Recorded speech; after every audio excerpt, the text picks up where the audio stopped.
Pa karkoli se naredite, nam tam pusta, prav?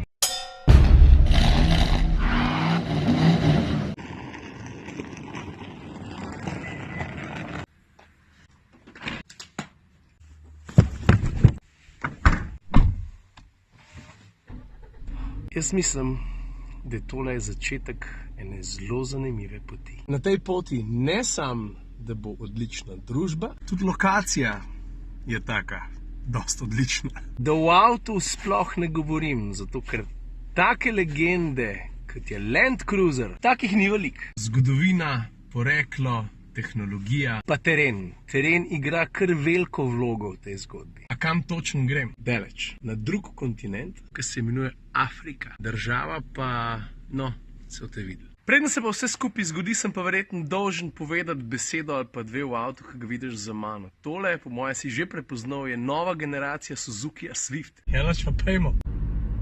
Jaz sem mislil, da si bom lahko vzel več časa, da bom lahko pripravil konkretne sladko-kisle, ampak če ne gre, ne gre. Imam pa v tem avtu zelo veliko zapovedati, zato ker Swift je bil tretji avto sploh, ki sem ga jaz testiral. A kjera dva sta bila ta prva dva? Ta prvi je bil Mitsubishi Colt, ta drug pa Mercedes A. In preden sem se jaz v to avto prvič usedel, je mene skrbela samo ena stvar. In sicer, a bo Swift znal obdržati tisti X-faktor, ki ga je vedno ločil od tekmecev. Pa hecen, veš, ker sploh ne znam s prstom pokazati na to, zaradi česar je Swift malo drugačen od drugih. Ampak zdi se pa mi, da je to, ampak v dobrem smislu, ne v slabem, en tak old school feeling. Jebemo sunac! A veš, zgodba gre približno takole, ne? Avtomobili z vsako generacijo valjda postajajo sodobnejši in meni se zdi, da razen redkih izjem, da se z vsako novo generacijo zgubi malo tistega pristnega stika na relaciji avto-voznik. In to je tista stvar, ki se mi zdi, da je Swift še vedno zelo dobro zna. Tak lušten, zabaven avtoček je. Ja, se ima svoje minuse, vrh armaturne plošče in recimo trtke so to mater. Ker se tiče pa tehnološke plati, pa pogonskega sklopa, ta avto ponuja praktično vse,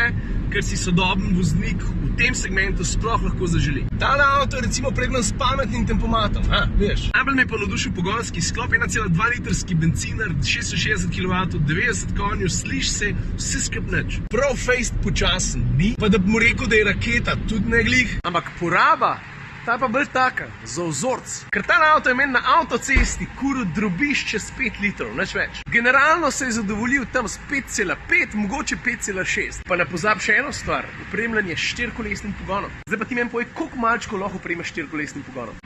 No in ko pa začneš na kup metati, da se avto lušten pele, da je precej pameten, da je že v osnovi zelo dobro opremljen, da je pogonski sklop zelo dober, da ti ponuja tudi 4-kolesen pogon. Ja pa začneš gruntati, če ni Swift en najboljših mehnih avtov tam do 15 jurjev. A se mi zdi, da je Swift malo podoben Hondi Civic, pri kateri se upravičeno vprašaš, a je to najboljši avto do 20 jurjev. Enač to je to, zdaj pa pičim na Brnk, iz Brnka v Nemčijo, iz Nemčije pa v Afriko. Jure, kam greva? Daleč na jug, na peščene avtoceste. Pa karkoli se naredite, nam tam pusta, prav? Jure, midva ne spadava sem. Ne, lovci na mambe so odspred.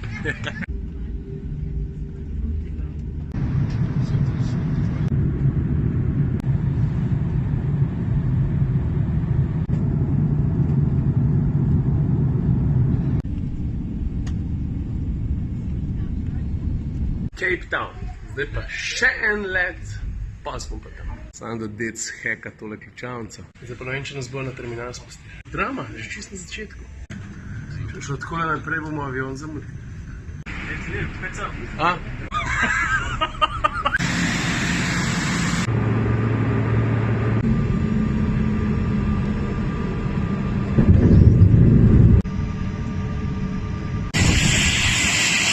Ti ni neke hude gužve tukaj, le,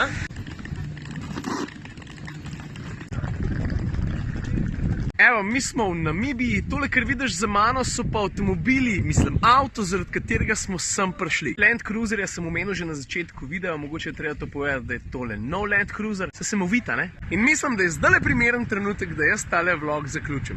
Jaz pa Jure. Ja, greva. Se greva pa pelat. Za vse bivše Jugoslovane v konvoju, orao, javi se!